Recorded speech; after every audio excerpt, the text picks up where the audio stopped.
In today's video, we're gonna be making some candied bacon wrapped chicken, and I'm gonna show you how to do it. First step is to preheat your oven to 425 degrees. Next step, you're gonna get your boneless, skinless chicken and season it. Take off any excess seasoning and coat it in brown sugar.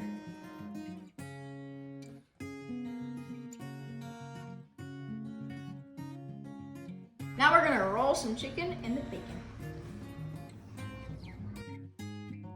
Once you're done wrapping your chicken with the bacon, place it into a greased 9x13 pan.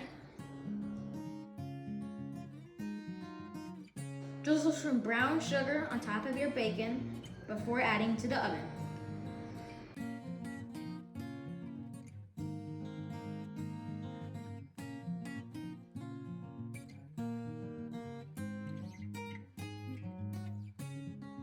Next, we're gonna add our chicken to the oven and bake for 25 to 30 minutes.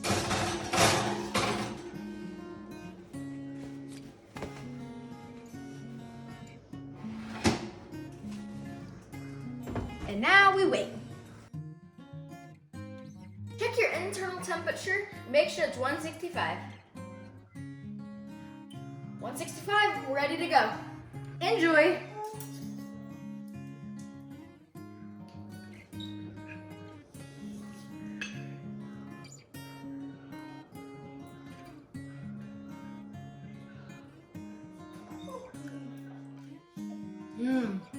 That tastes just like candy.